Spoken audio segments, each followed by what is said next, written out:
मेरे को कौन बच्चा है जी?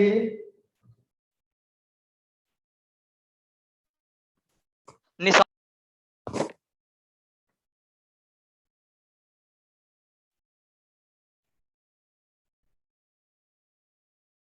क्वेश्चन ट्राई किया रोशन? क्या सर? क्वेश्चन ट्राई कर लिए? सर अभी हम ज्वाइन किए हैं सर। अरे कल जो भेजे थे पीडीएफ।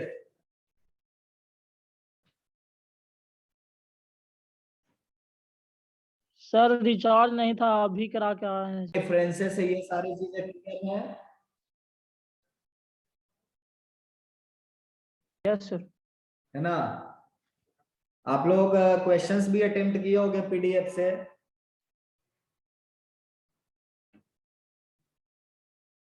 कितना बच्चा अभी तक पीडीएफ से क्वेश्चन अटेम्प्ट नहीं किया है? Raise your hand.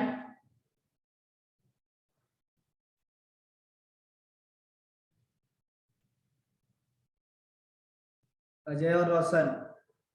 सो आज हम लोग पीडीएफ से कुछ क्वेश्चंस भी करेंगे। बिसाइड्स कुछ और भी थ्योरी है। ओके पंकज, कुछ और भी थ्योरी है, उनको भी हम लोग करेंगे। वैसे थ्योरी में और बचा नहीं है, लेकिन फिर भी छोटे छोटे पार्ट जो है कई बार पूछे जाते हैं, तो उन थ्योरीज को कर लेते हैं। एक थ्योरी जो बचा हुआ है ना, वो है इक्विवेलेंस क्लास का।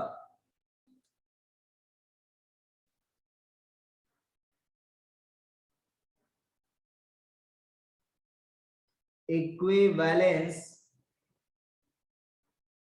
क्लास।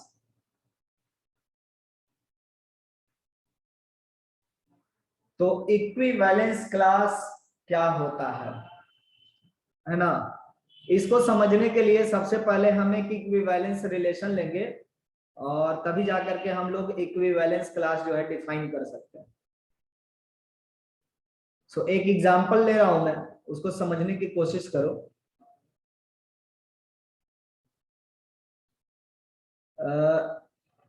एक रिलेशन है आर, जो कि नेचुरल नंबर में डिफाइन किया गया है, और इसका कोई भी एलिमेंट x, y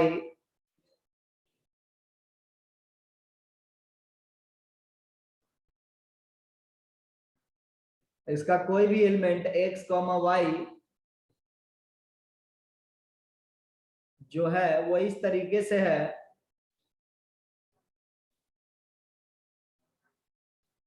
कि x minus y is divisible by 3।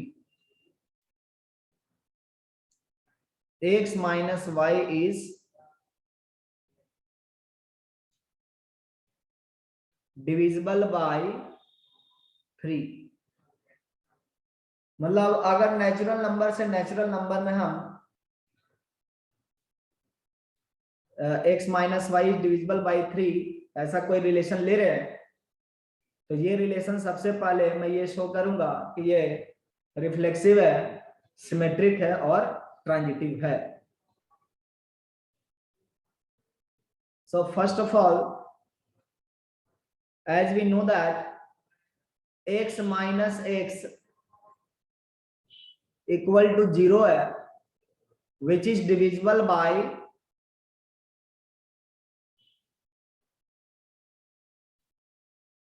which is divisible by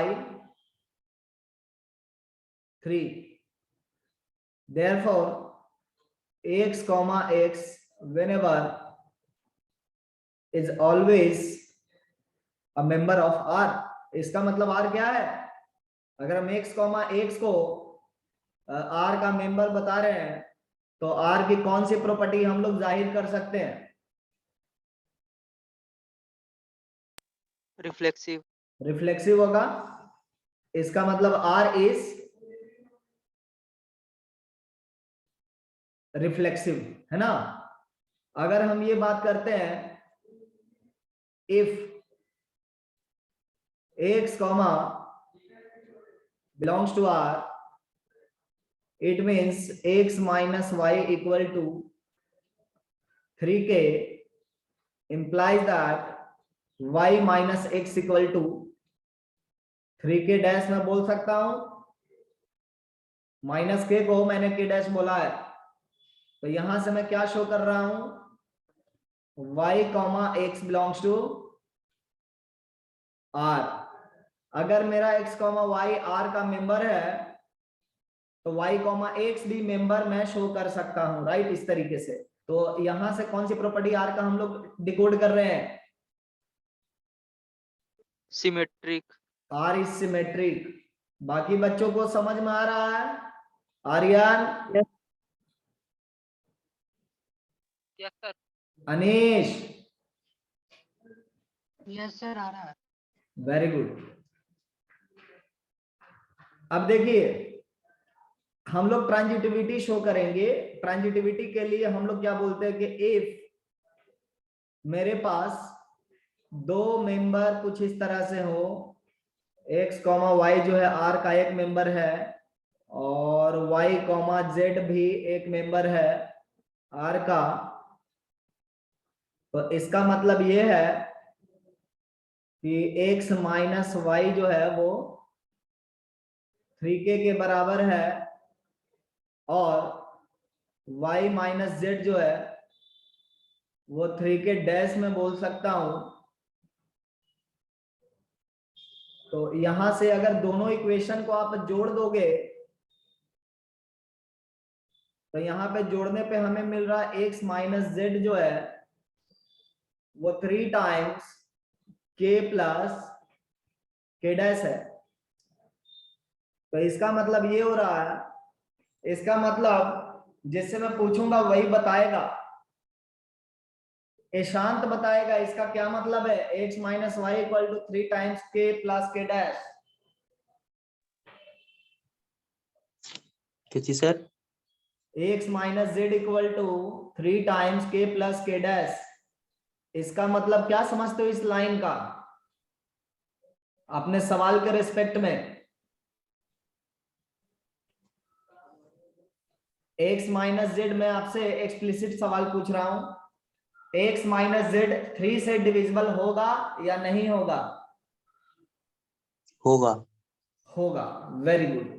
तो अगर x माइनस जेड 3 से डिविजिबल है तो अजय बताएगा x कॉमा जेड जो है वो रिलेशन का मेंबर होगा या नहीं होगा? होगा। होगा। तो हमने इस तरीके से क्या प्रूफ किया कि अगर हमारे पास x कॉमा वाई एक मेंबर है और y कॉमा जेड भी एक मेंबर है तो x कॉमा जेड एक मेंबर हो जाएगा y को बाईपास करके। तो यहाँ पे हमें क्या दिखाई पड़ रहा है, कौन सी प्रॉपर्टी पता चल रही है, पंकज बताएगा? Transitive sir. R is transitive. Very good. Now can you say R has all the three properties? तो R क्या हो गया मेरे पास, R is reflexive, symmetric and transitive. तो क्या हम लोग इसको इक्विवेलेंस कह सकते हैं ना?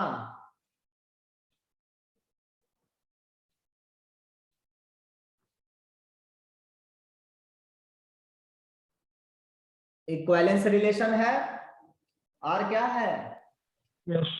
इक्विवेलेंस रिलेशन है, ठीक है। अब इसी एग्जांपल में हम लोग इक्विवेलेंस क्लास समझेंगे।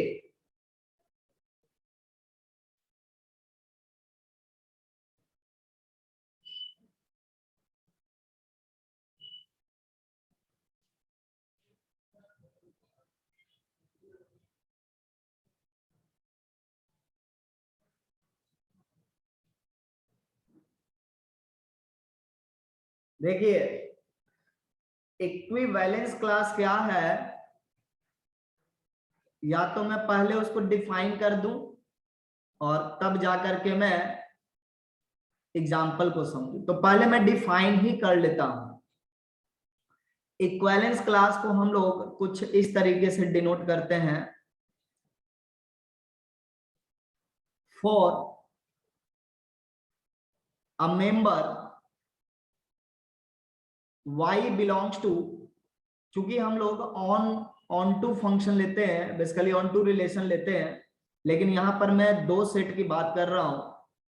मैं ये बोल रहा हूं कि for y belongs to codomain, ठीक है, मैं कोडोमेन वर्ड यूज कर रहा हूं, आपको पता होना चाहिए कोडोमेन क्या है।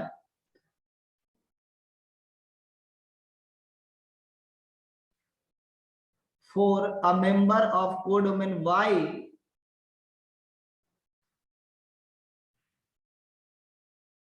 Equivalence class denoted by, bracket के अंदर y लिख दिया जाएगा। For y belongs to codomain equivalence class, for relation भी बोल सकते हैं, रिलेशन का नाम लेना जरूरी है, रिलेशन आर, और मैं यहाँ पे आर लिख रहा हूं ताकि पता चले कि आर रिलेशन का इक्विवेलेंस क्लास में डिफाइन कर रहा हूं। Is defined to be all those x such that x comma y belongs to R। किस तरह से इक्विवेलेंस क्लास डिफाइन किया गया है किसी एलिमेंट का? कोडोमेन के एलिमेंट के लिए हम लोग इक्विवेलेंस क्लास डिफाइन करते हैं। किसके लिए इक्विवेलेंस क्लास डिफाइन करते हैं? कोडोमेन के एलिमेंट के नाम पर इक्विवेलेंस क्लास डिफाइन किया जाता है। इक्विवेलेंस क्लास में होता क्या क्या है? तो ये एक से फर्स्ट कोऑर्डिनेट, इक्विवेलेंस क्लास में क्या क्या है? First coordinate of all the elements whose second coordinate is the given element। मतलब जिस एलिमेंट के रिस्पेक्ट में आप इक्विवेलेंस क्लास डिफाइन कर रहे हो वही एलिमेंट क्या होना चाहिए? इमेज वाला होना चाहिए। उसके प्री इमेज का कलेक्शन है ये, बेसिकली उसके प्री इमेज का कलेक्शन है, basically collection of pre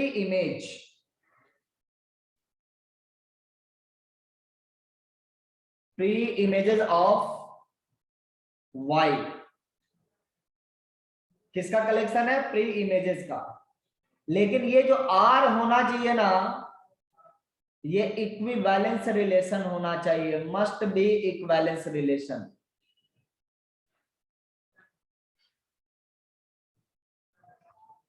must be equivalence relation.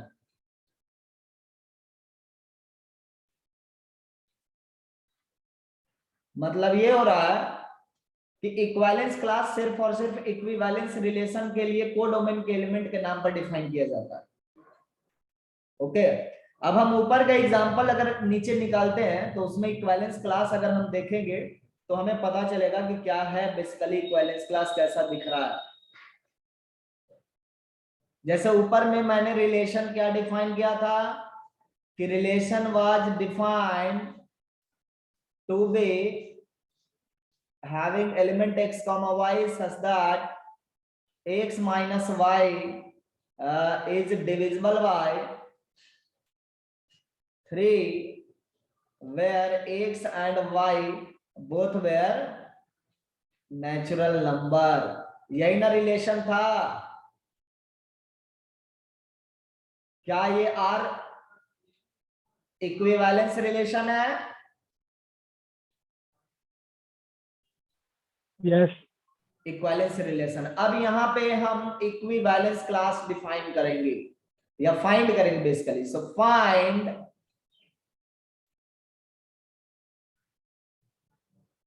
Equivalence class of element 1।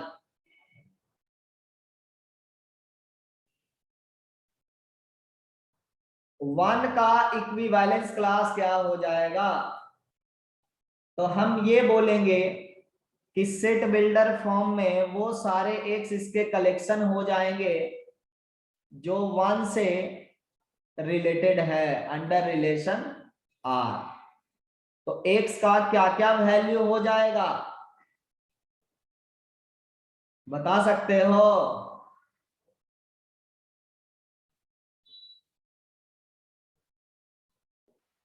Sir x का इनफाइनाइट वैल्यू हो जाएगा। इनफाइनाइट वैल्यू हो जाएगा, इसका मतलब यहाँ पे इक्विवेलेंस क्लास जो है वो एक इनफाइनाइट सेट बन रहा है। ठीक बात है। तो क्या क्या मिलेगा एलिमेंट जो 1 से रिलेटेड है?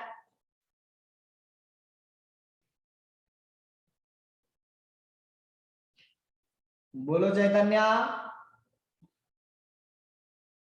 1 4 7 10 ऐसे आगे बढ़ेगा और पीछे में 1 4 7 10 and so on.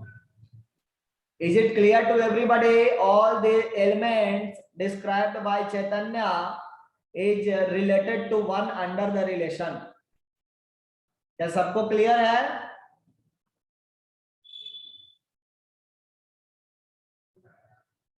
अजय समझा? Yes sir. अनीश? यस। तो बताओ 4 कैसे मेंबर हुआ?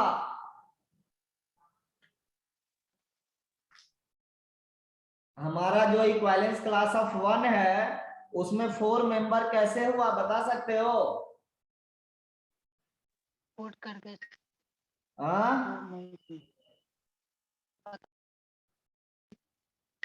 नहीं समझे सर। नहीं समझा। ईशान तो समझ गया होगा? नहीं सर। हाँ, देखो ईमानदारी पकड़ी गई सबकी। देखिए क्या है, रिलेशन को हम लोग मैपिंग के थ्रू भी देख सकते हैं। नहीं, थोड़ा सा मैपिंग में यहाँ पे छोटा सा क्रिएट कर रहा हूं।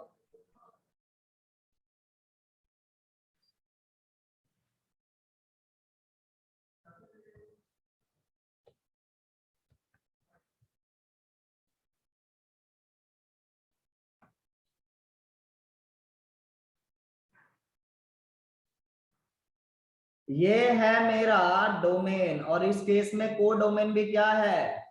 नेचुरल नंबर है। इतना क्लियर है सबको? तो आप ये बताओ यहाँ पे 1 से कौन कौन रिलेटेड होगा? ये आर रिलेशन हम लोग को देखना है।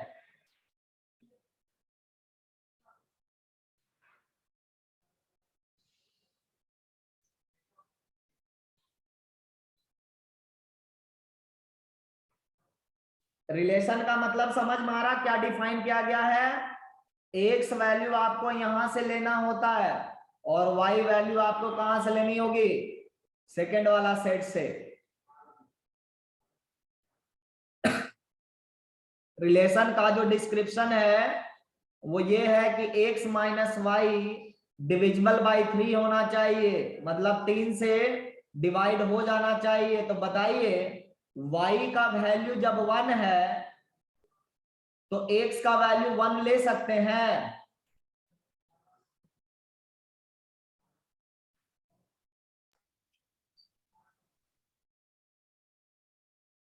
देखो y का वैल्यू 1 है, x का वैल्यू 1 लेंगे तो 1 माइनस 1 क्या मिला आर्यन? 0।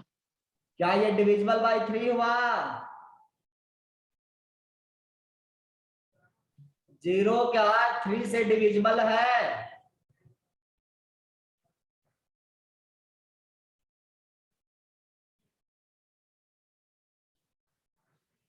बोलो ईशान, 0 3 से डिविजिबल है क्या?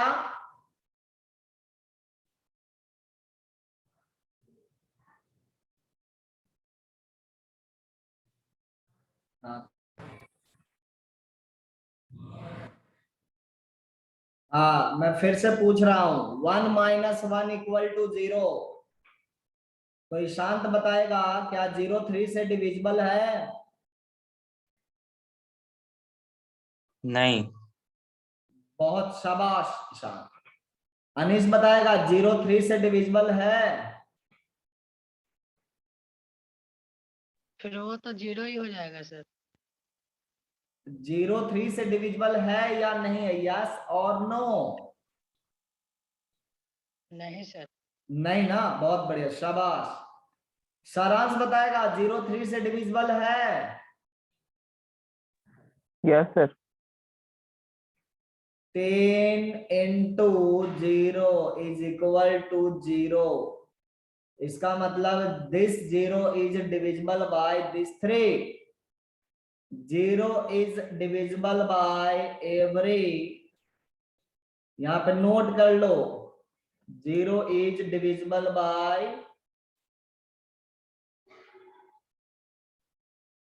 every natural number। समझ में आया शांत? Yes sir. ये सब पता नहीं कैसे नहीं समझ में आया तुम लोग को अभी तक, इतने बड़े सब लोग हो गए हो और कोई तुमसे पूछे 0 3 से डिविजिबल है कि नहीं, तुम लोग बोलते हो कि डिविजिबल नहीं है। क्या सेंस है डिविजिबिलिटी का? एनीवे 1 का मैपिंग 1 के साथ हुआ, क्या 2 1 से मैप करेगा? मतलब x की जगह पर मैं 2 लिया, y की जगह पर मैं 1 लिया, 2 माइनस 1 ये है 1 के इक्वल।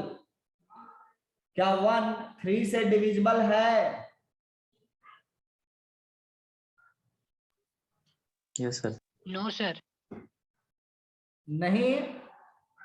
किसी को लगता है डिविजिबल है तो बोल सकता है।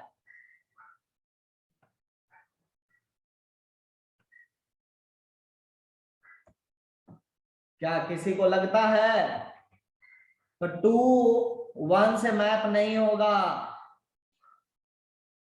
What about 3 and 1? क्या 3 और 1 मैप होगा? नहीं। नहीं। 4 और 1 मैप होगा? Yes sir. 3 which is divisible by 3 है ना। तो अब अगला 4 मैप हो जाएगा। अब देखो तो यहाँ पे 1 आया 4 आया, नेक्स्ट नंबर क्या होगा? 7। 7। ये क्लियर हुआ सबको? Yes sir. Yes. Yes sir. ठीक है, तो ये इक्विवेलेंस क्लास ऑफ 1 हो गया अंडर दिस रिलेशन। अगर मैं आपसे ये सवाल पूछता हूं, दूसरी सवाल ये पूछ रहा हूं कि क्या आप इक्विवेलेंस क्लास ऑफ 2 बता सकते हो सेम रिलेशन में? कौन कौन सा एलिमेंट होगा 2 वाले में?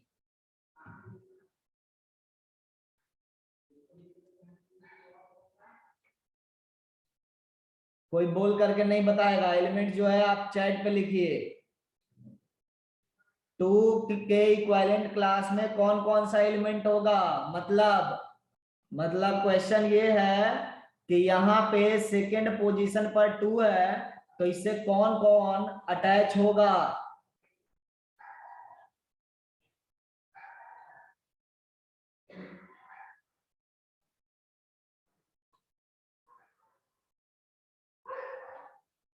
बहुत बढ़िया चैतन्य सारांश।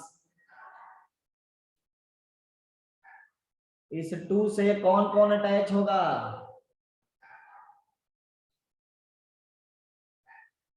बहुत अच्छा आर्यन। पंकज,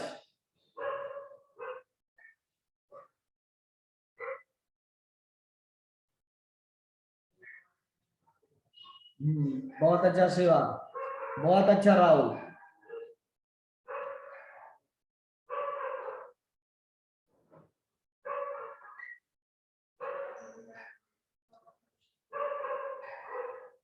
क्या जी शांत बताओ, 2 से कौन कौन अटैच होगा? बहुत अच्छा जाए।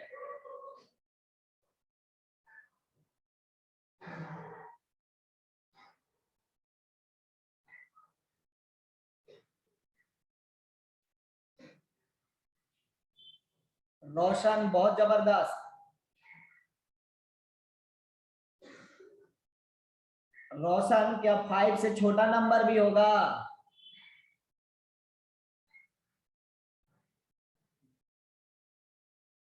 चलिए ठीक है अनीश। और ईशांत क्या आया? 2 से कौन कौन अटैच होगा? 2, 5, 8, वेरी गुड। तो यहाँ पे 2 के केस में क्या क्या हो जाएगा मेरा? 2, 5, 8, 11 एंड सो ऑन, है ना? अगर मैं आपसे ये पूछता हूं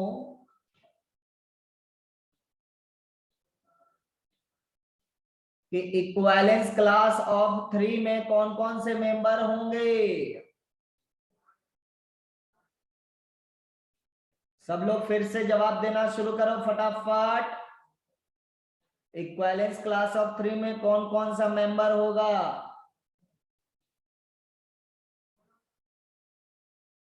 वेरी गुड सारांश, रोशन, पंकज, 0 नहीं लेना आ जाए।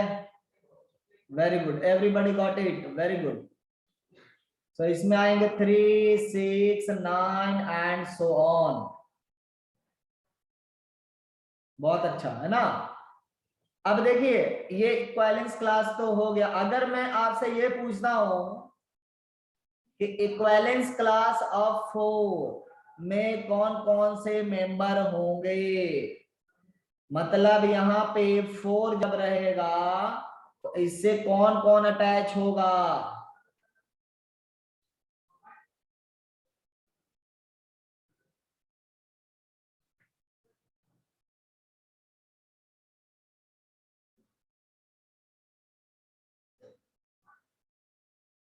इक्विवेलेंस क्लास ऑफ 4 में कौन कौन अटैच होगा?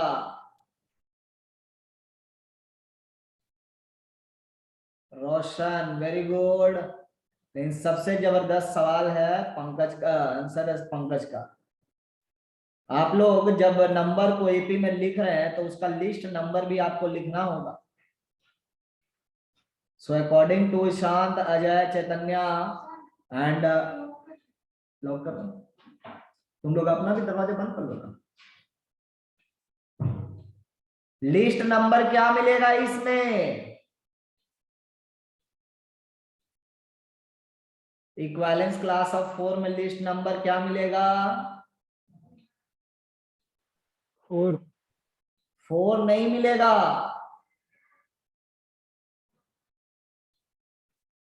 0 सर।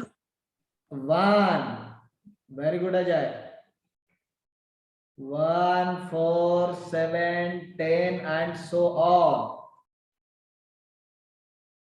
ठीक है, मैं मान रहा हूं कि यहाँ पे y 4 है तो यहाँ पर 1 लेंगे तो क्या मतलब 1 - 4 3 से डिविजिबल नहीं है ना? ये -3 आ रहा विच इज डिविजिबल बाय 3। यहाँ 1 से ही ये स्टार्ट होगा। Is it clear? Yes sir. Yes sir तो इसको पहले वाला में 0 क्यों नहीं लिया? कहाँ हम 0 कहाँ ले रहे हैं? कहीं पर हम ले ही नहीं रहे।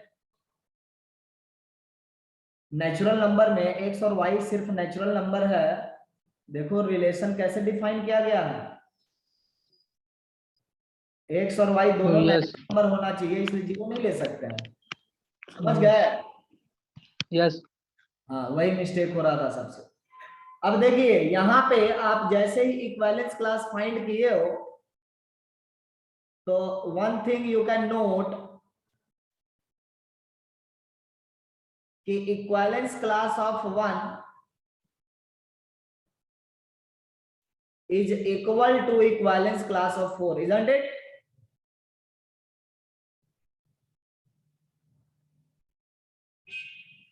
Equivalence class of 1 is equal to equivalence class of 4. Is it correct? Yes yes sir. Very good. दूसरी, equivalence class of 1 intersection equivalence class of 2 क्या मिलेगा? 5। 5 मिल रहा है। ठीक है। अब अगर मैं आपसे क्वेश्चन पूछता हूं, ये ट्रेंड आप ऑब्जर्व कर लियो ना कि 1 और 4 का इक्विवेलेंस क्लास सेम है, तो अगर मैं आपसे ये पूछता हूं कि इक्विवेलेंस क्लास ऑफ 7 क्या होगा, क्या बताओ?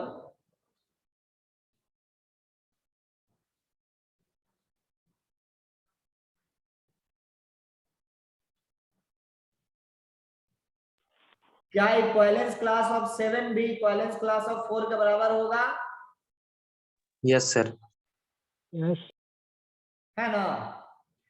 काफी अच्छा सिंबल दे रहा है। अगर मैं ये बोलता हूं कि इक्विवेलेंस क्लास ऑफ 2 जो है, क्या वो इक्विवेलेंस क्लास ऑफ 5 के बराबर होगा? Yes sir. तो बड़ी अच्छी बात है। मतलब हम किसी एक element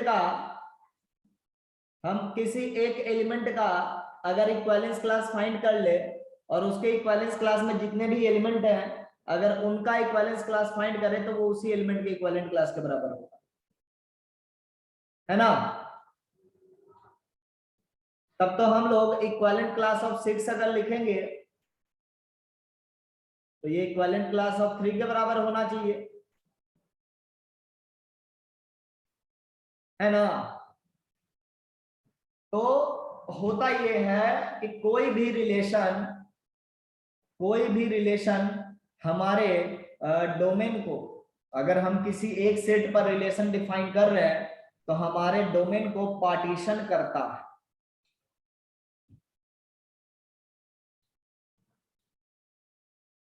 From the above observation,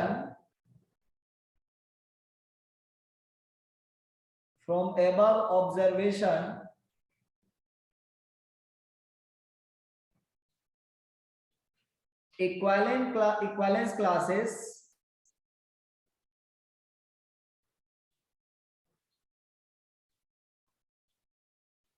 classes are subsets of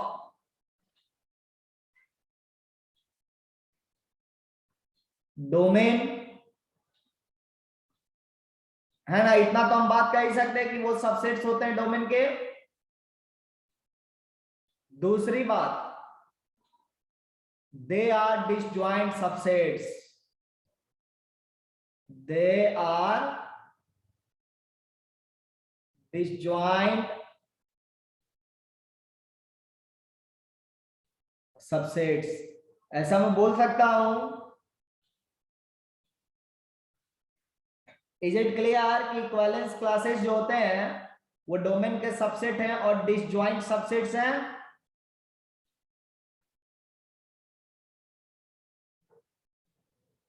चैतन्य समझ में आया? Yes sir. Shiva? Yes sir. ठीक है, तो ये प्रॉपर्टी आपको याद रखना पड़ेगा।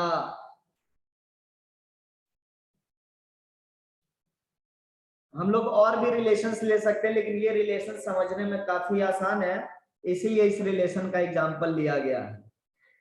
ठीक है, एक और एग्जांपल मैं ले रहा हूं, उसको समझने की कोशिश करना।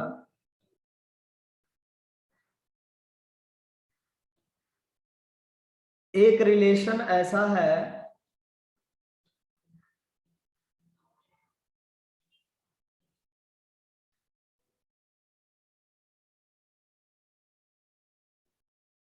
ये कह रहा कि x, y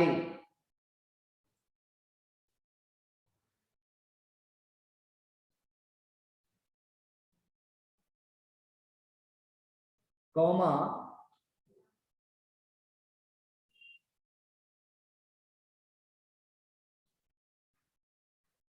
a, b, ये मेरा मेंबर होगा रिलेशन का। मतलब ये पहला सेट से आ रहा है और ये दूसरा सेट से आ रहा है। आर रिलेटेड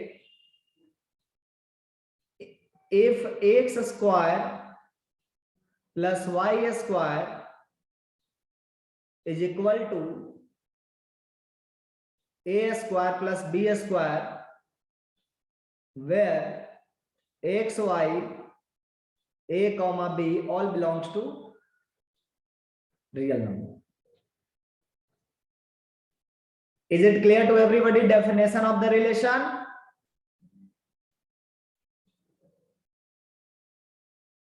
रिलेशन का डेफिनेशन सबको क्लियर है? सर एक बार फिर से थोड़ा सा बताइए इसमें। देखिए क्या है, हम लोग एक पॉइंट x कॉमा वाई लिए और दूसरी पॉइंट a कॉमा बी लिए। इसको लैंग्वेज में अगर देखेंगे तो distance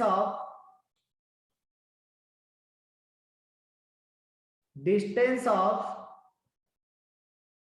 x comma y from origin is equal to distance of a comma b from origin। मतलब दो पॉइंट्स आपस में रिलेटेड है अगर उनकी डिस्टेंसेस ओरिजिन से बराबर है, ऐसा मैं बोल रहा हूं। अब रिलेशन क्लियर हुआ यस सर। है ना? अब मैं अगर आपसे पूछता हूं कि find the nature of the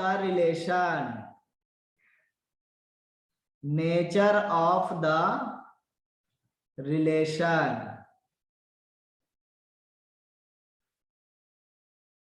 क्या ये रिलेशन रिफ्लेक्सिव होगा?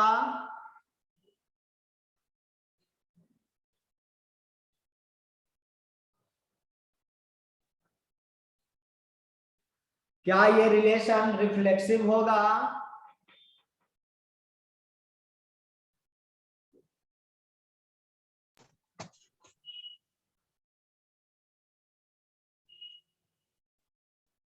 दो पॉइंट आपस में रिलेटेड तब माने जा रहे हैं जब उनकी डिस्टेंस ओरिजिन से बराबर होती है। तो क्या ये रिफ्लेक्सिव होगा? Ishant, very good. तो ईशांत बताएगा कैसे रिफ्लेक्सिव है।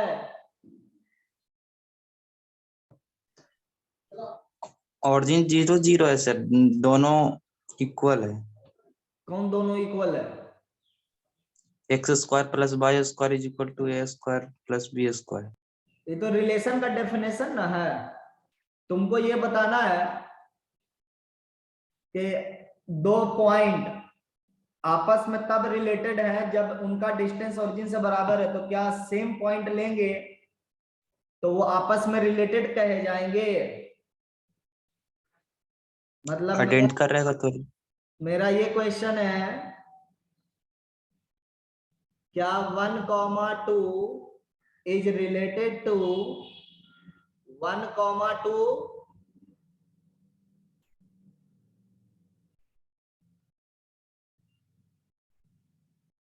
क्या 1,2 से रिलेटेड है?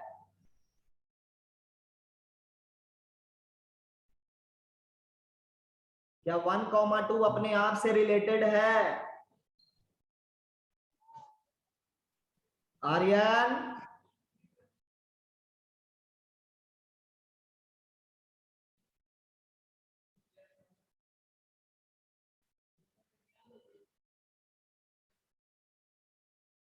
निशांत बताओ, क्या 1,2 से रिलेटेड है? Yes sir. कैसे?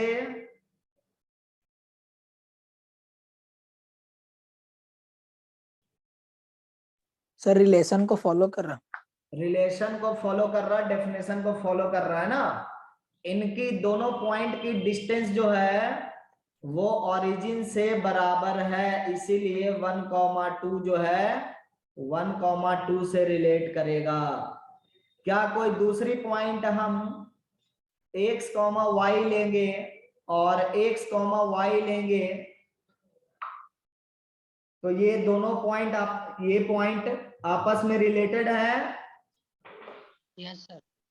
दोनों का डिस्टेंस ओरिजिन से इक्वल होगा, तो इसका मतलब रिलेटेड है ना। तो ये रिफ्लेक्सिव हो गया ना, हर एक मेंबर जो है अपने आप से रिलेटेड है, इसलिए ये रिलेशन रिफ्लेक्सिव हुआ। समझ में आई बात? Yes sir. अगर मैं दूसरी प्रॉपर्टी की बात कर रहा हूं कि क्या ये रिलेशन सिमेट्रिक है, तो सिमेट्रिक का मतलब क्या होता है? अगर x y से रिलेटेड है तो y x से रिलेटेड होना चाहिए, लेकिन यहां पर x एक पेयर है और y एक पेयर है, तो होगा ही, है ना? बिल्कुल होगा। दोनों का डिस्टेंस इधर उधर करने से अलग थोड़े ना होगा, तो ये सिमेट्रिक भी है। तीसरा, क्या ये ट्रांजिटिव है?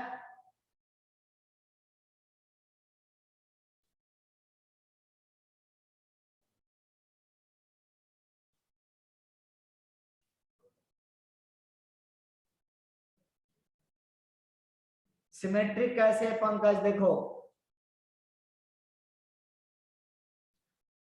अगर मैं ये बोलता हूं कि 1,2 जो है वो √2, √3 से रिलेटेड है, तो क्या मैं उल्टा नहीं बोल सकता हूं कि √2, √3 जो है वो 1,2 से रिलेटेड है? डिस्टेंस तो बराबर Yes, है ना दोनों का ओरिजिन से। Yes sir. समझ गया? Very good. नाउ क्या मेरा रिलेशन ट्रांजिटिव है? Okay Shiva, very good.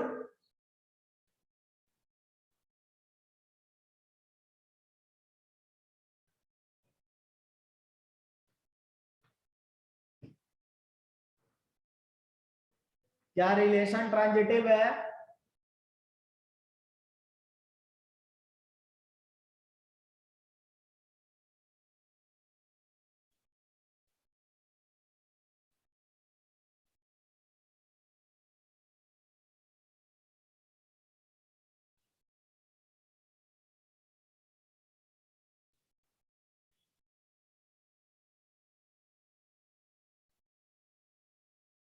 Very good Pankaj, Chaitanya. Other guys, continue thinking.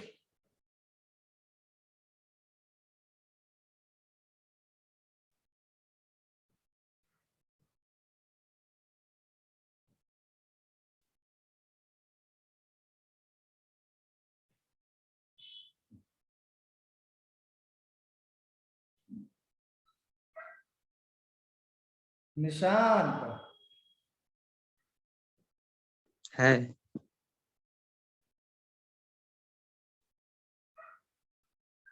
के सारांश कैसे ट्रांजिटिव है?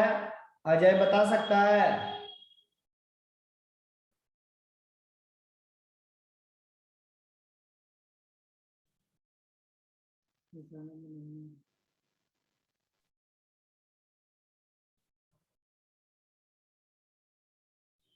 सारांश बता सकते हो?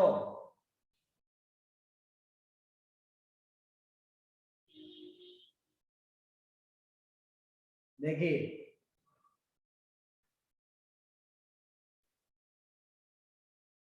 आप लोग यस और नो तो कर लिए, लेकिन बारी आई बताने की तो बता नहीं रहे हो, है ना? देखिए, ढंग से समझते हैं। हम सिमेट्रिक वाला जो है पॉइंट उठा रहे हैं। 1,2 जो है आपका √2, √3 से रिलेटेड है, ठीक है? √2, √3 जो है ये किससे रिलेटेड है? इसको बोल सकता हूं मैं √5, 0 से रिलेटेड है, मैं बोल सकता हूं। Is it clear to everybody? 1,2 is related to √2, 3, and √2, √3 is in turn related to √5, 0. ये क्लियर है सबको? Yes sir. अजय कैसे रिलेटेड है ये सारे पॉइंट्स?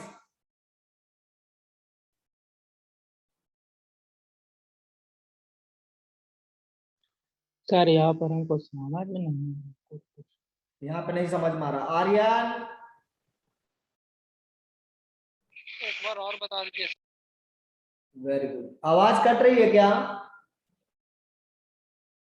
रोशन सर, बताएगा। तुम क्या समझे रोशन जो यस कर रहे हो? बोलो।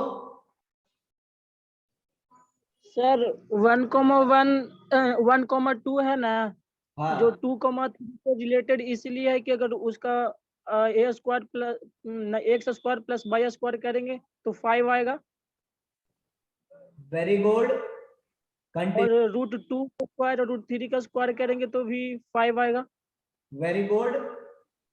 और फिर √5 समझ में मतलब ये तो है। आर्यन समझ हाँ में? आवाज काट रहा सर थोड़ा थोड़ा। स्क्वायर करने के बाद देखना है कितना मिल रहा है। यहाँ पे स्क्वायर करने के बाद 5 मिल रहा है, यहाँ पर भी स्क्वायर करने के बाद 5 मिल रहा है, यहाँ पे भी स्क्वायर करने के बाद 5 मिल रहा है। समझ में आई बात? यस। इसीलिए ये सारे पॉइंट्स आपस में रिलेटेड है। तो यहाँ पर भी 5 मिल रहा है, यहाँ पर भी 5 मिल रहा है, तो इसका मतलब जो शुरुआत वाला पॉइंट है, एक्सट्रीम पोजीशंस पर जो पॉइंट है 1,2 and √5,0 will they be related? Yes, related होंगे ना? Yes sir. Saransh? Yes sir. Very good. तो इसका मतलब ये ट्रांजिटिव टेस्ट भी पास कर गया है। तो ये रिलेशन मेरा क्या हो गया? ये रिलेशन तीनों बॉडी को सेटिस्फाई कर रहा है। Therefore relation R is equivalence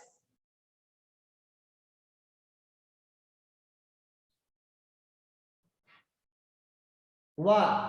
अब मैं ये पूछता हूं कि अगर ये इक्विवेलेंस रिलेशन है, अगर ये इक्विवेलेंस रिलेशन है तो यहाँ पे इक्विवेलेंस क्लास की चर्चा हम लोग करेंगे।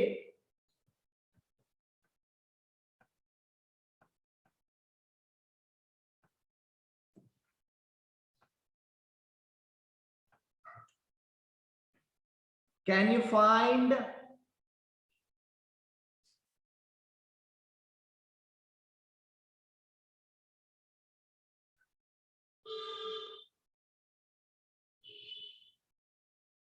basically can you describe 1,0 equivalence class? 1,0 equivalence class का क्या डिस्क्रिप्शन होगा? A is equal to 1 और B is equal to 0. A equal to 1 और B equal to 0। तो इसका डिस्क्रिप्शन हम क्या लिखेंगे? कैसे डिस्क्राइब करोगे?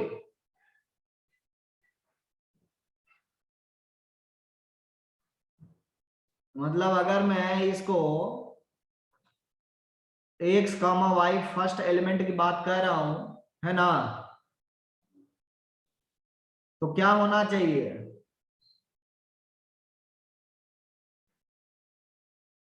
Do you mean the same thing?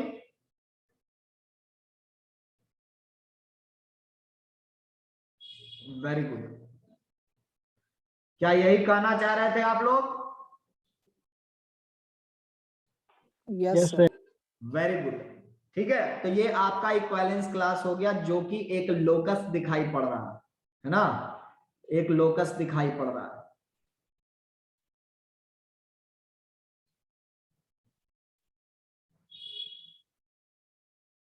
So equivalence class समझ में आ गया सबको क्या है?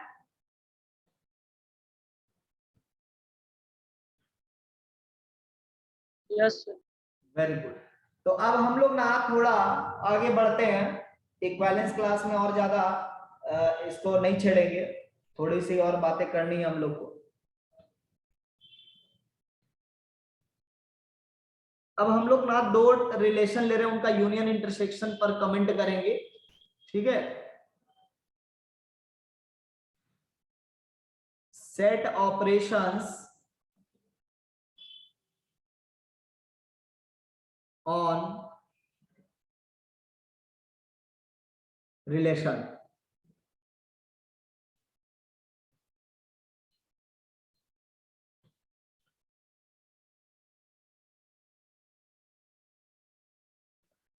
जो रिलेशन होंगे वो किसी एक ही सेट पर डिफाइन किए गए हैं, ठीक है।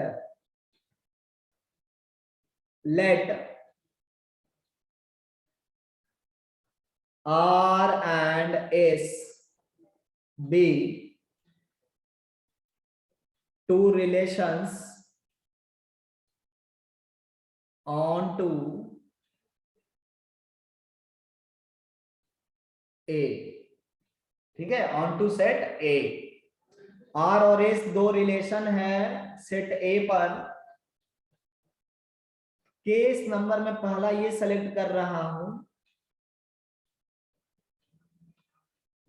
If R and S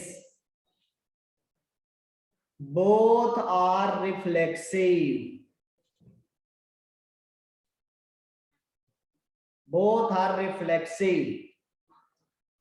then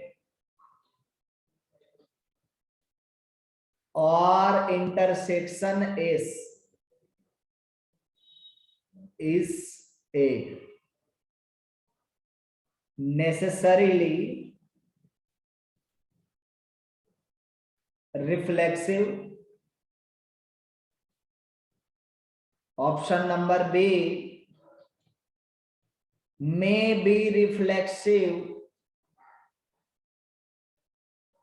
इसमें मे और मे नॉट का सेंस दोनों है।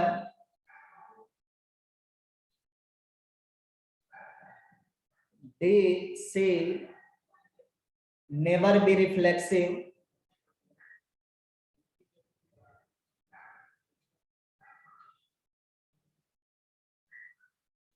इसके अलावा चौथा ऑप्शन तो बना नहीं सकते, ये सारे केसेस हमने ले लिए। R intersection S,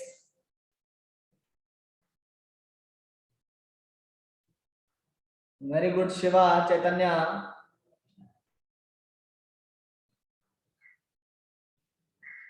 very good Nishant, Pankaj.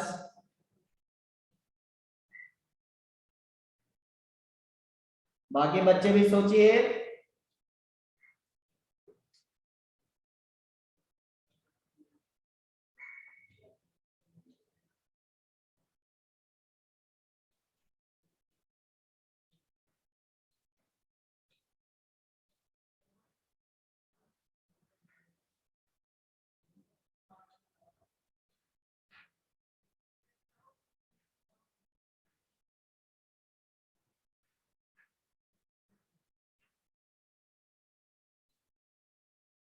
मुझे आर्यन समझाएगा कि नेसेसरली रिफ्लेक्सिव कैसे होगा।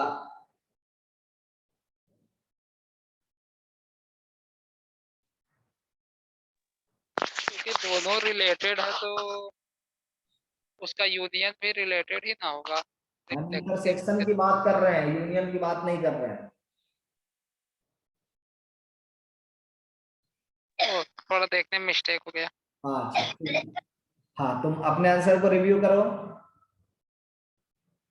ईशांत कोशिश करेगा, बोलो ईशांत।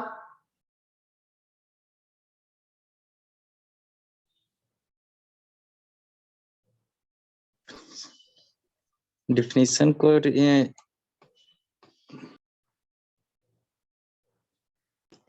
आर इंटरसेक्शन ए होगा सर। कैसे?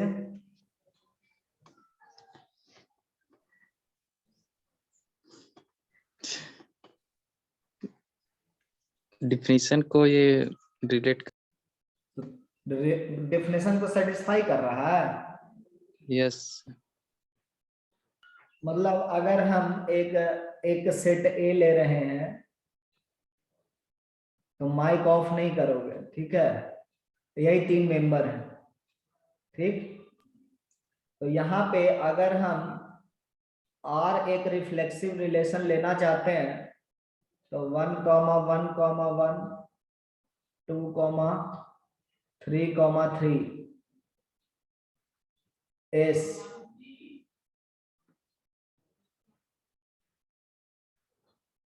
क्या आर और एस दोनों रिफ्लेक्सिव है ईशान? नहीं, फर्स्ट वाला है और सेकंड वाला नहीं है। सेकंड वाला में क्या ऐड करना पड़ेगा? 3 और भी कुछ ऐड कर सकता हूं मैं? Yes sir, 1 2 very good. So इनका इंटरसेक्शन करेंगे, है ना? तो क्या मिलेगा? 1 2 1 1 2 2 3 3 1। है ना? ये मेंबर्स तो सब में होंगे, राइट? जो यस आइडेंटिटी रिलेशन के जो मेंबर्स होंगे वो हर एक रिफ्लेक्सिव रिलेशन के पास होगा ही, तो उनका इंटरसेक्शन में भी ये मेंबर्स हमेशा दिखाई पड़ेंगे। और इसी मेंबर के होने से हम लोग रिलेशन को क्या कहते हैं? रिफ्लेक्सिव कहते हैं। Therefore intersection must be necessarily be reflexive. Aryan समझ में आया?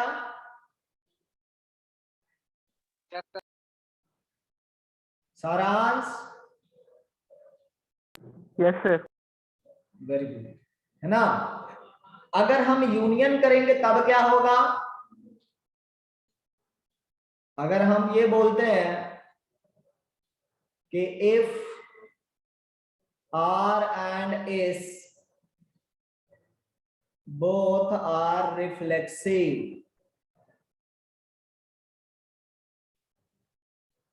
तब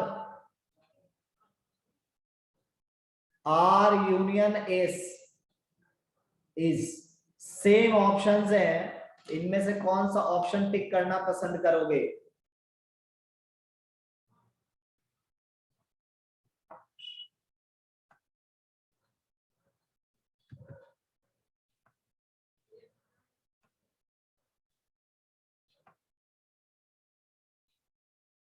वेरी गुड। इसमें भी सेम होगा, है ना? यूनियन करने पर तो ये और रिटेन कर जाएगा, सो ए ऑप्शन हो जाएगा। अगर मैं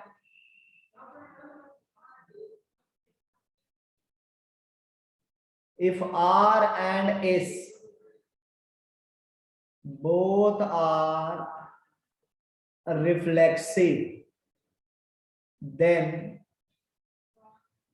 R minus S is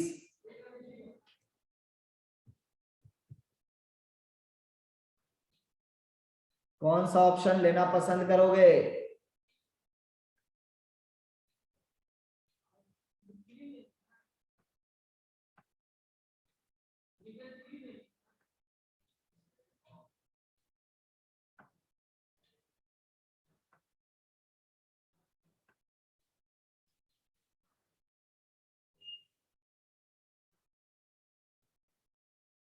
Pankaj और सोचो, Chaitanya very good, Nishant very good,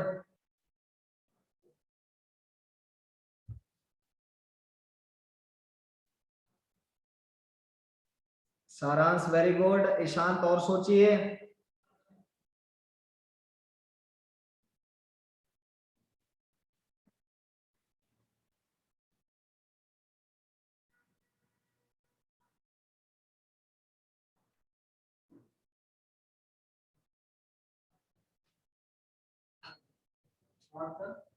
ठीक है, हैप्पी मकर संक्रांति।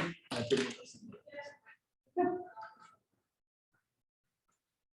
ईशांत और सोचो।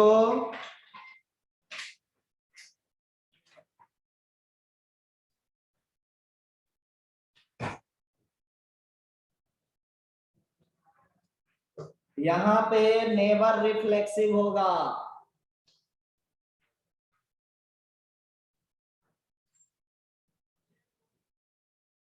कैसे? सेम ऊपर का एग्जांपल अगर हम लेते हैं,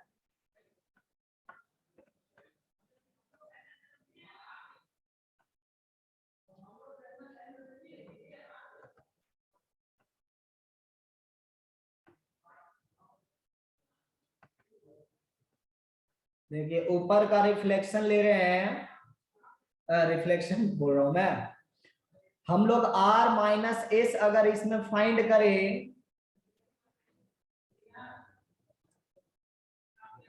तो क्या क्या मिलेगा ईशान?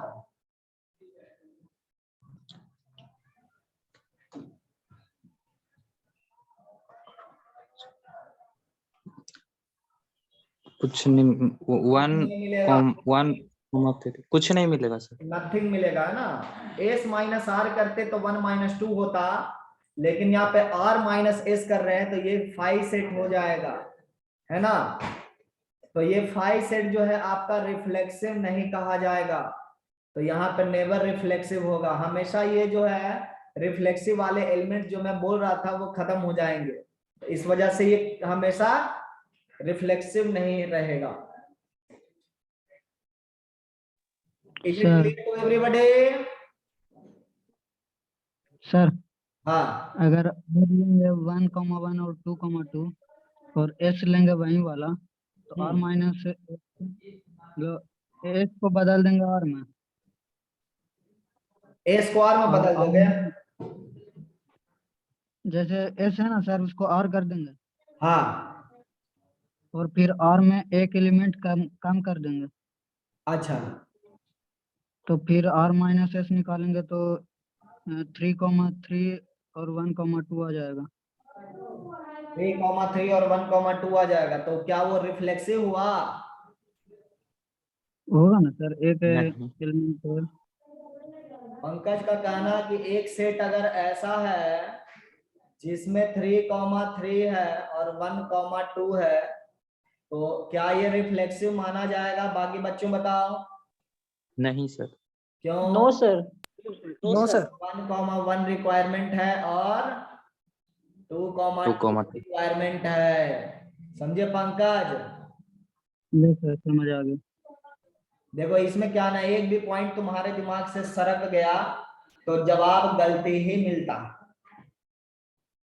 इसीलिए जवाब देने से पहले हर बार सोच लें कि क्या सारी चीजें आप सही ढंग से सोच रहे हैं। डेफिनेशन बेस्ड है ना। अगला सवाल हम लोग करते हैं, यही ऑपरेशन हम सिमेट्रिक पर भी कर सकते हैं, ठीक है। जैसे कि हम जो ऊपर का एग्जांपल लिए हैं उसी में सिमेट्रिक नाम देना शुरू कर देते हैं, काम हो जाएगा मेरा।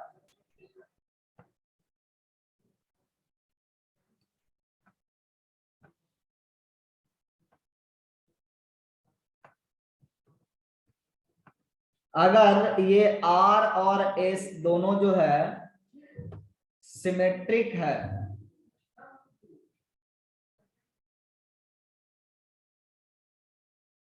अगर R और S दोनों सिमेट्रिक है तो R यूनियन S के बारे में आपको क्या कहना है?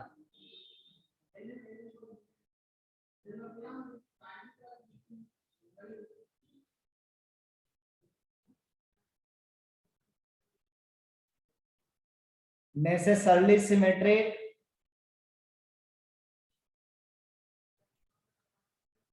में B symmetric,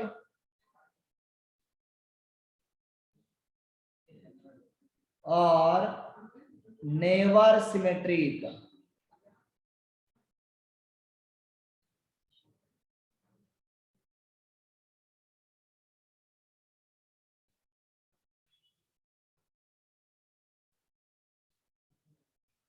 Shiva, are you sure what you are saying? Yes, sir.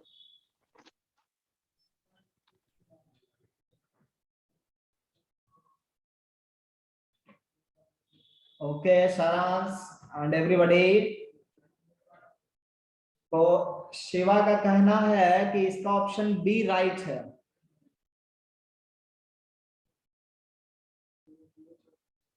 So give me an example where R and S both are symmetric, while R union S is not a symmetric relation.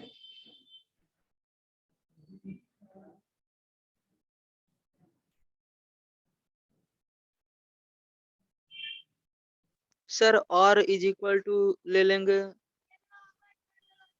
1,2 2,1 sir पहले ए define कर लेते हैं। हाँ वो छोड़ो ना, वो हो जाएगा हम लोग का। बोलो। हाँ। आर। हाँ ये हो गया। हाँ। और फिर एस हो जाएगा 1,3 और 3,1। Very good.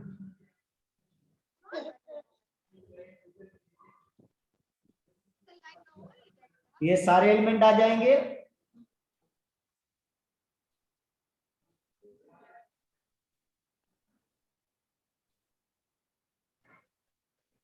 अब बताओ ये सिमेट्रिक है या नहीं है? यस सर है। तुम्हारे दिमाग में ट्रांजिटिव चल रहा था, am I right? हाँ। तो ये सिमेट्रिक हमेशा होगा, इसको जनरल भी प्रूफ कर सकते हैं हम लोग। देखिए ऊपर के भी रिलेशन को हम लोग जनरल भी प्रूफ कर सकते थे। हम ये बोलेंगे कि आपका जो है आर यूनियन एस की बात चल रही है, ठीक है। सो ए कॉमा बी एक मेंबर है किसमें, आर में। तो इसका मतलब होगा कि बी कॉमा ए भी आर का मेंबर होगा, है ना। And therefore a comma b and b comma a belongs to R union S। मतलब अगर हम R यूनियन S में कोई भी एक एलिमेंट ले रहे हैं तो उसका इमेज प्रेजेंट रहेगा, है ना, चाहे वो एलिमेंट S से आए या फिर R से आए। हम ये बोल सकते हैं for each element x comma y that belongs to R union S। तो इसका 3 मतलब होगा, या फिर कम से कम तो 2 मतलब निकाल ही सकते हैं। या तो x comma y R से बिलोंग कर रहा है, और x comma y S से बिलोंग करेगा। हम ऐसा बोल देते हैं R से बिलोंग कर रहा बट S से बिलोंग नहीं कर रहा, S से बिलोंग कर रहा बट R से बिलोंग नहीं कर रहा। या फिर x कॉमा y क्या होगा, दोनों से बिलोंग करेगा। तो किसी भी केस में हम लोग इसका इमेज फाइंड कर सकते हैं ना, जैसे ये R से बिलोंग कर रहा है, S से नहीं बिलोंग कर रहा, तो इसका इमेज तो हमें मिल ही जाएगा ना। समझ में आ रहा शिवा? Yes sir. बाकी लोगों को क्लियर है? Saransh? Yes sir. Yes sir. Roshan? Yes sir. Very good. तो ये आपका क्या हो जाएगा, नेसेसरली सिमेट्रिक हो जाएगा। एक और क्वेश्चन में लिख रहा हूं मिक्स करके। If R is reflexive and S is symmetric, then R intersection S is a necessarily symmetric, B necessarily reflexive,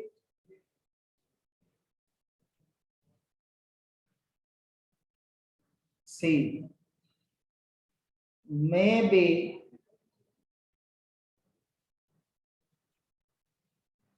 reflexive,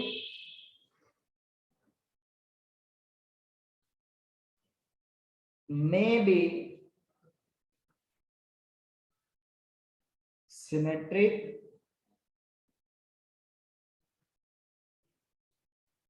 and E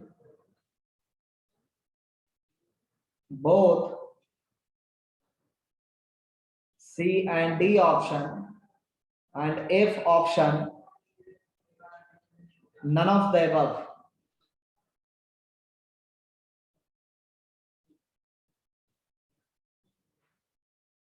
R reflexive है, S सिमेट्रिक है,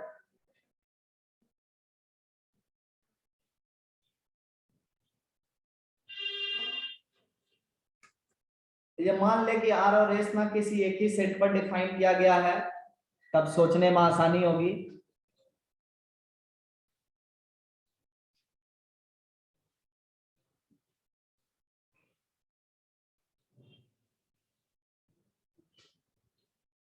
वेरी गुड चैतन्य शिवा।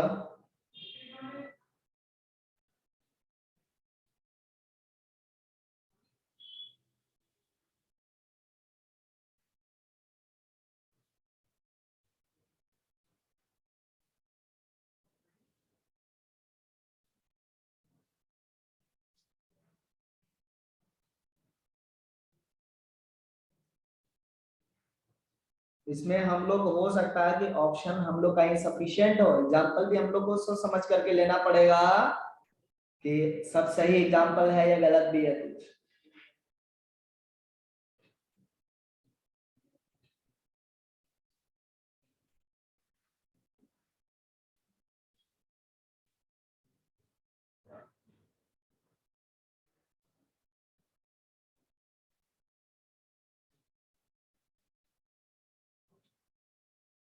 अनीश तो अच्छा सोच करके बताया, बहुत अच्छा अनीश।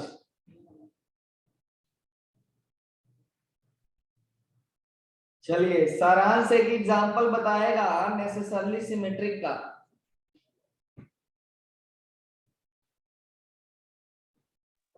सर एग्जांपल लिए थे ना ऊपर में, हाँ हाँ, उसी इसी एग्जाम्पल को लिख लो क्या ये नहीं, इसके ऊपर वाला।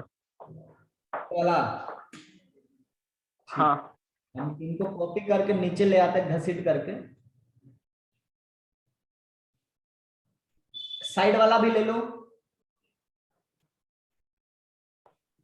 हाँ सर ले सकते हैं।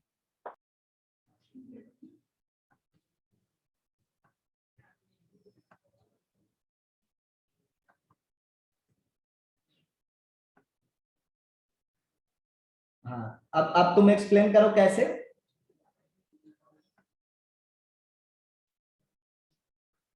सर और इसमें इंटरसेक्शन देखेंगे। तो इसमें सिमेट्रिक कौन सा है?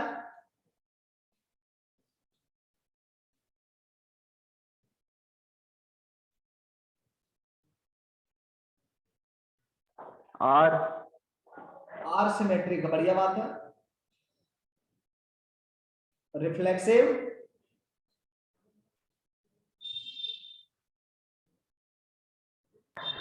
वो गलती हो गया सर, हम दोनों को सिमेट्री ले लिए। आइए कुछ और सोचते हैं ना इसमें। देखिए आप लोग को यहाँ पे रिफ्लेक्सिव आर है, अगर एस सिमेट्रिक है, इसको रिफ्लेक्सिव बना दोगे तब तो रिफ्लेक्सिव श्योर हो जाएगा। अगर इसी रिफ्लेक्सिव को सिमेट्रिक बना दिया तब तो सिमेट्रिक श्योर हो जाएगा। तो आप कुछ ना अलग एग्जांपल सोचिए जिसमें इसके पास सिर्फ रिफ्लेक्सिव नेचर रहे और इसके पास सिर्फ और सिर्फ सिमेट्रिक नेचर रहे सबसे पहले। जैसे कि हम इसी एग्जांपल में सोचते हैं,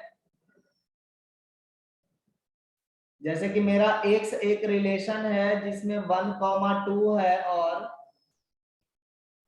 2,1 है ना। और हमारे पास एक जो है r है, y ले लेते हैं रिलेशन जिसमें मेरा 1,1 नेसेसरी है, 2,2 भी नेसेसरी है लेना, 3,3 भी नेसेसरी है। अभी हम इन दोनों का इंटरसेक्शन करेंगे। देखो ये सिमेट्रिक है और ये तुम्हारा रिफ्लेक्सिव है। अगर इनका इंटरसेक्शन किया जाए तो ऐसे केस में क्या मिल रहा है हमें? 5 मिल रहा है ना। तो इस केस में हम क्या बोल रहे हैं कि ये सिमेट्रिक है। लेकिन अगर हम एक और y में मेंबर जोड़ लें, y डैश हम एक बनाए,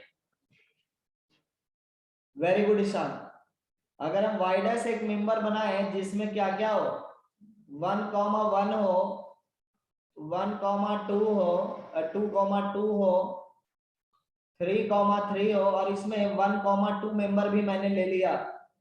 तो अब देखो तो एक्स इंटरसेक्शन वाई डैश क्या हो रहा है? देखिए एक्स इंटरसेक्शन वाई डैश क्या हो रहा है? 1,2 मिल रहा है। 1,2 is the only element which is common to x and y. So 1,2 मिल रहा है। is 1,2 containing जो सेट है x इंटरसेक्शन y डैश, क्या ये रिफ्लेक्सिव है? नो। क्या ये सिमेट्रिक है? नो। नहीं। ठीक है, इसका मतलब कम से कम नेसेसरली वाले ऑप्शन तो चले गए। अब रही बात कि क्या हम x और y कुछ इस तरीके से डिफाइन कर ले कि इंटरसेक्शन करने पे रिफ्लेक्सिव वाला कॉमन आए। बिल्कुल हो सकता है ना? मैं क्या बोला था शुरू में ये बोला था कि r रिफ्लेक्सिव है, s को भी रिफ्लेक्सिव एंड सिमेट्रिक बना दो तो रिफ्लेक्सिव तो हो ही सकता है। उसी तरीके के r को रिफ्लेक्सिव एंड सिमेट्रिक बनाएंगे तो सिमेट्रिक भी हो सकता है। तो बोथ सी एंड डी। समझ में आया सबको?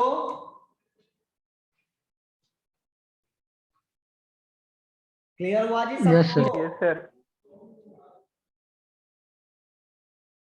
तो आप लोग को जो पीडीएफ भेजा गया ना, उनके सारे क्वेश्चन आप अटेम्प्ट कर लो, ठीक है? और मैक्सिमम क्वेश्चन हो सकता है कि सोचने पर ही सॉल्व हो जाए, उसका सॉल्यूशन लिखना ना पड़े, लेकिन फिर भी सॉल्यूशन का मैं टाइम दे रहा हूं आपको। 2 दिन का समय है, कल का और मंडे का। ट्यूसडे को आप लोग सॉल्यूशन मुझे सेंड करेंगे उस पीडीएफ का। Yes sir. करना होगा सर टेलीग्राम पे ही। मेरे पर्सनल अकाउंट पर, टेलीग्राम पर नहीं।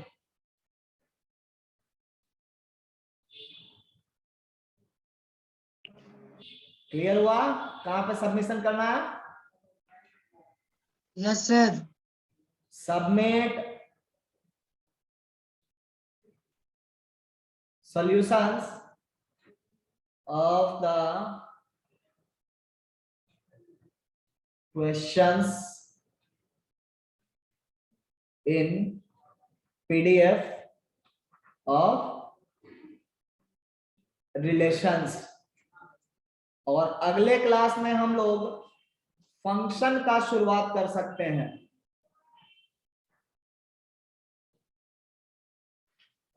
हाँ, टेलीग्राम पर्सनल में। नेक्स्ट क्लास में हम लोग फंक्शन स्टार्ट कर सकते हैं। अब ऐसा हम लोग काम कर चुके हैं, तो फंक्शन अब पढ़ना शुरू कर दीजिए। फंक्शन में क्या पढ़ करके रखोगे वो मैं बता रहा हूं आपको, एक बार बताया ही हूं, है ना? क्वाड्रेटिक वगैरह आपको पढ़ लेना है अच्छे से, ट्रिगोनोमेट्री पढ़ लेना है, इनइक्वालिटी पढ़ लेना है। इतना में काम हो जाना चाहिए, इतना पढ़ करके रखना तो फंक्शन जल्दी समझ में आएगा। ओके, तो आज इतना ही है। Have a nice day. Thank you sir. Bye.